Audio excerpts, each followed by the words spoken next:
Hello my dear student, welcome to my YouTube channel article 21।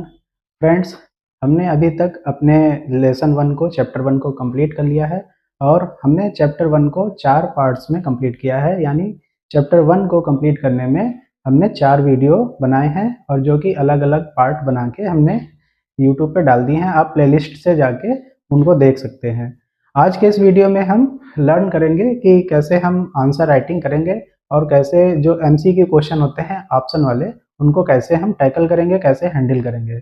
तो आइए देखते हैं कि हम एमसीक्यू क्वेश्चन कैसे हैंडल करेंगे।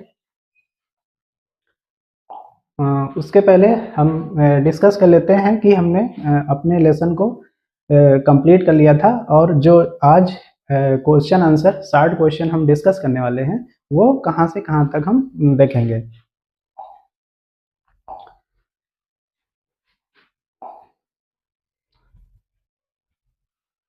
तो जैसा कि हमें पता है कि हमारा जो चैप्टर 1 है उसका नाम क्या था, how I taught my grandmother to read. और ये किसके द्वारा लिखा गया है? ये लिखा गया है सुधा मूर्ति के द्वारा। तो इसमें हमने जो पैसेज रीड किए थे, पूरे लेसन के पैसेज रीड करने के बाद में हमने उनको अच्छी तरीके से समझा था और साथ ही साथ हमने जो इम्पोर्टेंट मीनिंग है वो भी देखी थी। तो आज जो हम शॉर्ट क्वेश्चन करने वाले हैं और जो उनके बेस पे हम एमसीक्यू क्वेश्चन करने वाले हैं वो हम कहाँ तक देखेंगे, तो आइए देख लेते हैं।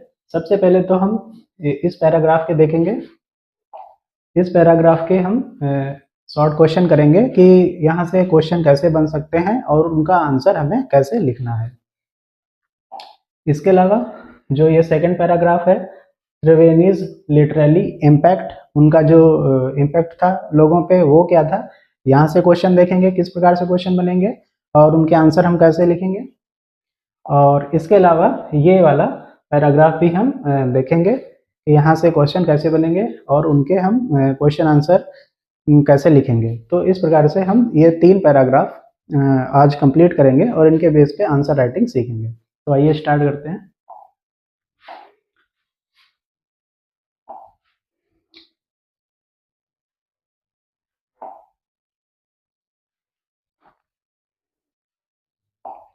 तो आज हम शॉर्ट क्वेश्चन को कंप्लीट करेंगे और इसमें हम सिर्फ 4 या 5 शॉर्ट क्वेश्चन 3 पैराग्राफ से देखेंगे, जो कि हमारे 3 पैराग्राफ हैं। उसके आगे के पैराग्राफ पे क्वेश्चन हम अगले वीडियो में बनाएंगे और वहाँ से भी हम क्वेश्चन देखेंगे कि वहाँ से क्या क्या क्वेश्चन बन सकते हैं। इस प्रकार से हम लगभग 10 से 12 क्वेश्चन कंप्लीट करेंगे अपने पूरे लेसन से, और ये 60 टाइप के क्वेश्चन रहेंगे। और लॉन्ग टाइप के क्वेश्चन के लिए हम एक अलग वीडियो बनाएंगे। तो आइए देखते हैं। तो जैसे सबसे पहला जो क्वेश्चन है यहाँ पे, इसमें क्या हमसे पूछा गया है, इसमें पूछा गया है where did the author leave as 12-year-old girl and with whom। तो इस क्वेश्चन में हमसे पूछा गया है कि जो 12 ईयर की गर्ल थी, 12 साल की लड़की थी, वो कहाँ रहती थी और किसके साथ में रहती थी। तो ये किसके बारे में पूछा गया है? 12 ईयर का कौन था? जो हमारी राइटर है, जो ऑथर है सुधा मूर्ति, उनके बारे में यहाँ पे बात की गई है। तो हम आंसर में क्या लिख देंगे, the author lived in the North Karnataka village with her grandparents when she was a girl of about 12। यानी कि जो वो लड़की थी वो कहाँ रहती थी? वो नॉर्थ कर्नाटक में रहती थी। किसके साथ में? अपने ग्रैंड पेरेंट्स के साथ में।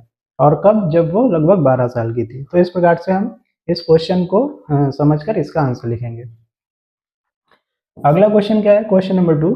इसमें हमसे पूछा गया है why did the morning newspaper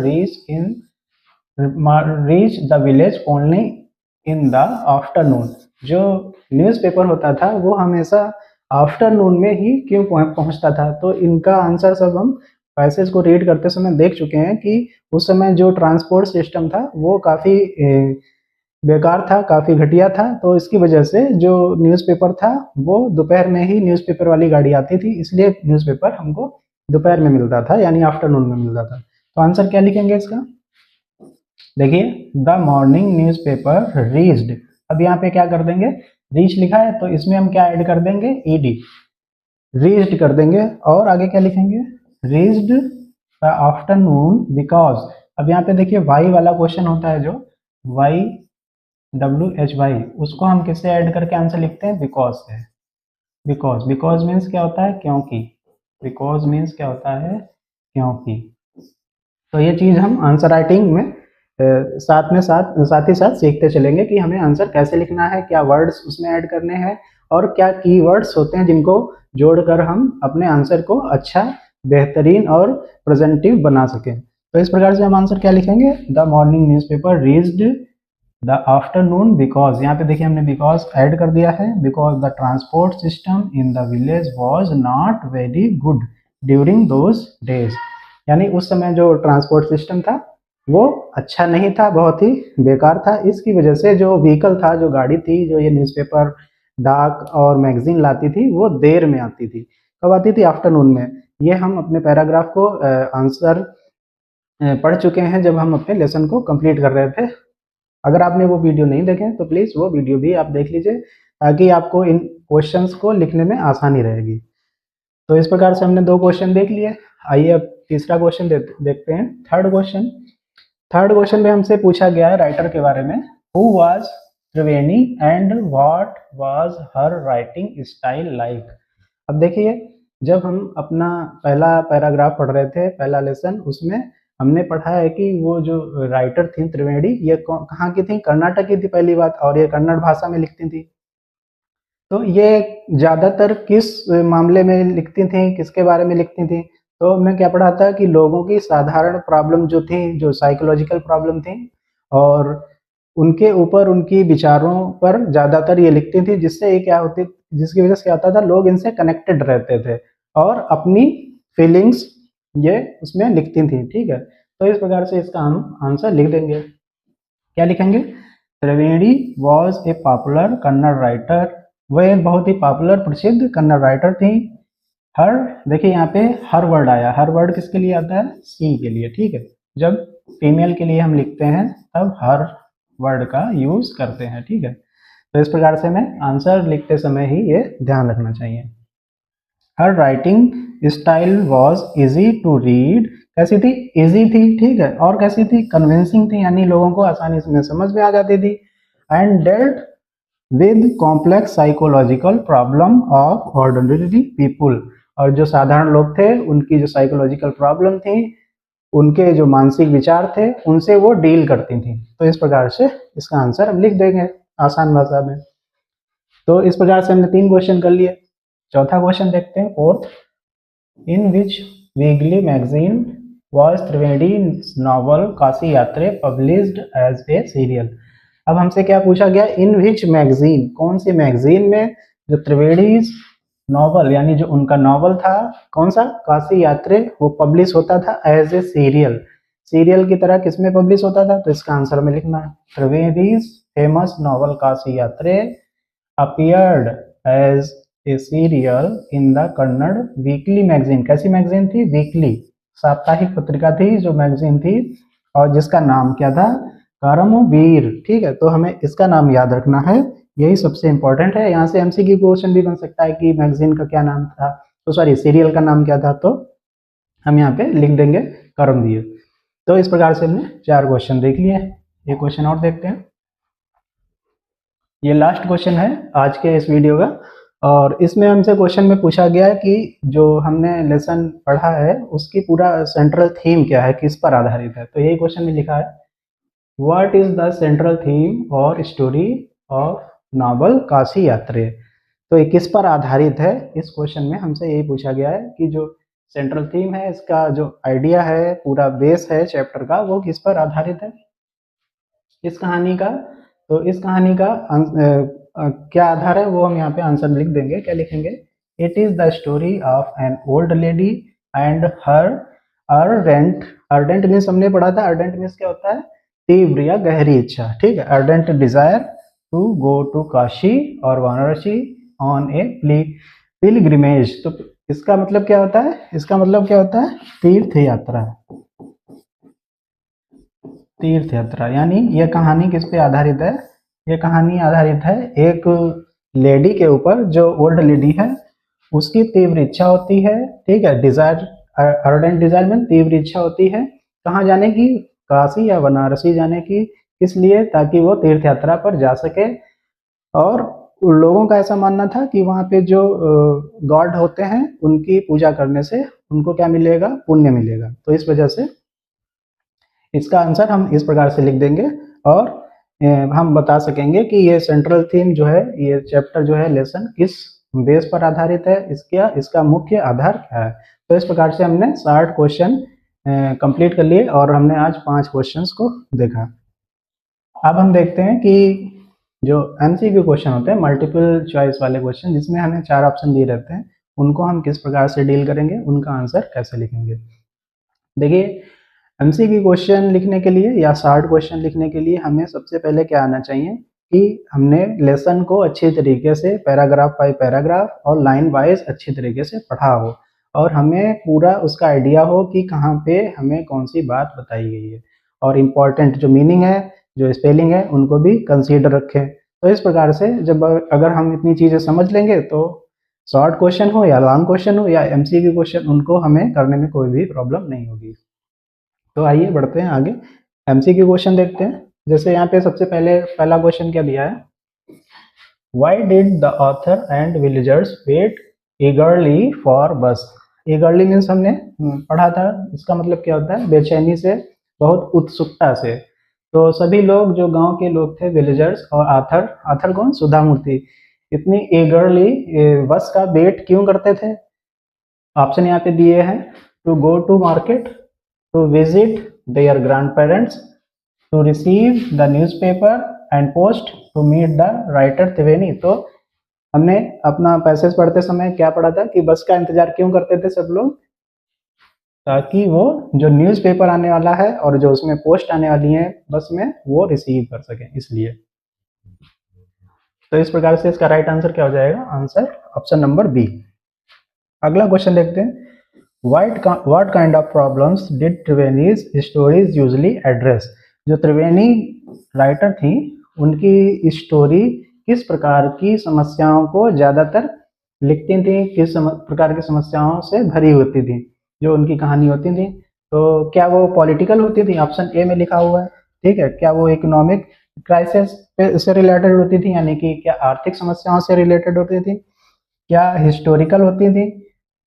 तो इसका राइट आंसर क्या हो जाएगा, option number B, psychological problem. और ये वर्ड हमारे इसमें आया है, किसमें, हमारे पैराग्राफ में रीड करते समय आया। तो आप बाकी ऑप्शन गलत हो जाएंगे, ऑप्शन ए, सी और डी।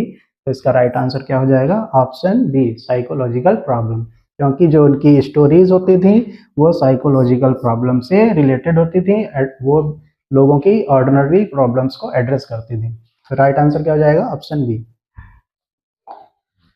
अगला क्वेश्चन देखते हैं, in which magazine was the novel Kashi Yatre published. देखिए वही क्वेश्चन यहाँ पे पूछ लिया जो हम अभी डिस्कस कर रहे थे कुछ देर पहले, कि कौन सी इन विच मैगजीन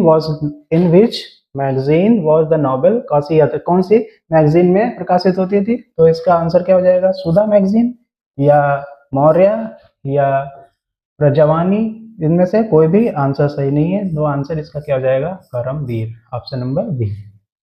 तो इस प्रकार से इसका राइट आंसर क्या हो जाएगा, ऑप्शन बी। अगला क्वेश्चन देखते हैं, fourth question, what is the primary motivation of the old lady in Kashi यात्रे। जो ओल्ड लेडी थी उसका मोटिवेशन क्या था। तो उसका मोटिवेशन क्या था, टू राइट ए बुक, क्या एक बुक लिखना उसका मोटिवेशन था। टू बाई ए हाउस, क्या घर खरीदना उसका मोटिवेशन था। टू गो टू काशी और वाराणसी, यही सही ऑप्शन है, ऑप्शन डी, क्योंकि उसका मोटिवेशन था ताकि वो काशी या बनारस जा सके और अपनी तीर्थ यात्रा को कंप्लीट कर सके। तो बाकी सब ऑप्शन गलत हो जाएंगे और ऑप्शन नंबर बी हमारा जो है सही हो जाएगा। इस प्रकार से हमने 4 क्वेश्चन कंप्लीट कर लिए। अब आइए देखते हैं अगला क्वेश्चन, क्वेश्चन नंबर 5। इसमें क्या पूछा गया है, which statement best describes Triveni's impact as a writer. जो राइटर थे त्रिवेणी, उनका जो कैरेक्टर था मेनली हम कैसे डिस्क्राइब कर सकते हैं। तो यहाँ पे इस क्वेश्चन में पूछा गया है। तो पहला ऑप्शन क्या दिया गया, सी रोट ओनली पोएटिक प्लेज, क्या वो ड्रामा लिखती थी, ठीक है। अगले ऑप्शन में क्या पूछा गया, हर नॉवेल वर रेयरली रीड, क्या उनके नॉवेल जो होते थे बहुत ही कम पढ़े जाते थे। रेयरली मीन्स बहुत कम। अगले ऑप्शन में क्या दिया है, डी ऑप्शन में, सी रोट ओनली चिल्ड्रंस टेल, क्या वो केवल बच्चों की कहानियां लिखती थी? टेल्स मीन्स क्या होता है, कहानियां, बच्चों की कहानियां, तो ये भी गलत है। तो ऑप्शन नंबर बी सही हो जाएगा, C was a very popular writer. इस प्रकार से हम उनको, उनके इम्पैक्ट को डिस्क्राइब कर सकते हैं कि वो बहुत ही प्रसिद्ध लेखिका थी, बहुत ही अच्छी लेखिका थी, जो कि ऑर्डिनरी पीपुल्स की प्रॉब्लम से डील करती थी। तो इस प्रकार से हमने 5 एमसीक्यू क्वेश्चन और 5 शॉर्ट क्वेश्चन को डील किया। अब आइए देखते हैं कुछ इस लेसन में कुछ ट्रू फॉल्स भी दिए हुए हैं। जैसे आप ये बुक देखेंगे अपनी एनसीईआरटी की बुक, तो यहाँ पे पेज नंबर 9 में ट्रू फॉल्स क्वेश्चन दिए हुए हैं 1 to लेके 6 तक। तो इनको भी जरा एक नज़र में देख लेते हैं।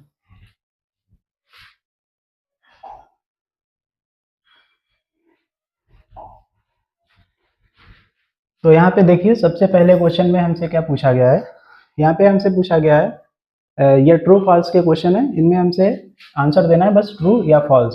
हमको बताना है कि क्या स्टेटमेंट ये सही है या गलत। तो सबसे पहले क्वेश्चन में क्या पूछा गया, the grand mother wanted to learn Kannada alphabet to gain independence.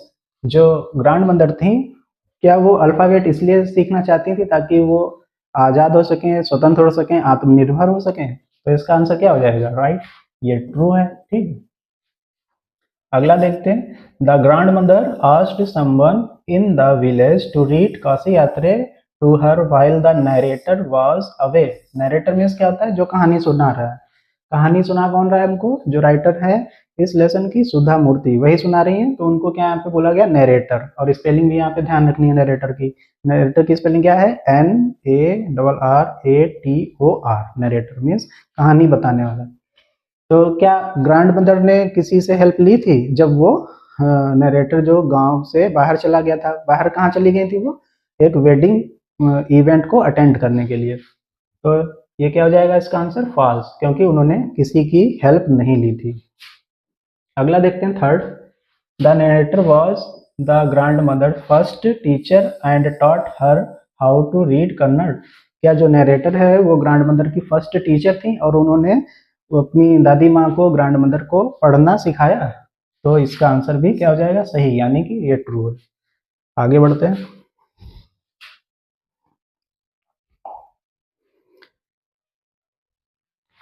अगला देखिए, अगले क्वेश्चन में हमसे क्या पूछा गया है, the grand mother believed that there was no age limit for learning. क्या जो ग्रैंड मदर थी उनको ये बिलीव था कि लर्न करने की, सीखने की कोई भी एज लिमिट नहीं होती है, कोई भी बार नहीं होता, कोई भी सीमा नहीं होती है? तो हाँ, ये बात बिल्कुल सही है, इसलिए यहाँ पे क्या लिखेंगे, true.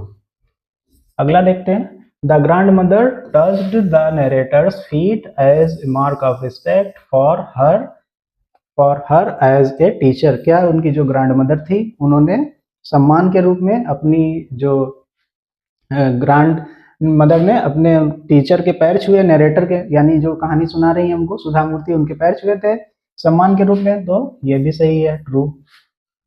Last 6 number, the narrator was disappointed with the progress of her grandmother made in learning to read. क्या वो डिसअपॉइंट थी, नरेटर जो है सुधा मूर्ति, क्या वो डिसअपॉइंट हो गई थी अपनी ग्रैंड मदर की लर्निंग एबिलिटीज को देखकर कि नहीं ये सीख नहीं पा रही हैं? नहीं, ऐसा बिल्कुल नहीं है और ये स्टेटमेंट गलत है। क्यों? क्योंकि उनका क्या कहना था कि जो उनकी ग्रैंड मदर है वो बहुत अच्छे से सीख रही हैं, और लास्ट में उन्होंने एक लाइन भी बोली है। क्या बोली उन्होंने, my student had passed with flying colours. ये बिल्कुल लास्ट में उन्होंने कहा है कि मेरे स्टूडेंट जो है बहुत ही अच्छी तरीके से उन्होंने सारी चीज़ें सीख ली हैं। तो इस प्रकार से ये स्टेटमेंट क्या हो जाएगा, गलत हो जाएगा। तो इस प्रकार से हमने आज के इस वीडियो में शॉर्ट क्वेश्चन, एमसीक्यू क्वेश्चन और ये ट्रू फॉल्स वाले क्वेश्चन भी कंप्लीट कर लिए। अभी हम कुछ शॉर्ट क्वेश्चन और करेंगे, उसके बाद हम लॉन्ग क्वेश्चन पे आएंगे। अभी लगभग 5 से 6 क्वेश्चन स्टार्ट करेंगे और 2 या 3 लॉन्ग क्वेश्चन जो इम्पोर्टेंट होंगे वो हम अगले वीडियो में करेंगे। तो मिलते हैं अगले वीडियो में, तब तक के लिए thank you very much, good bye.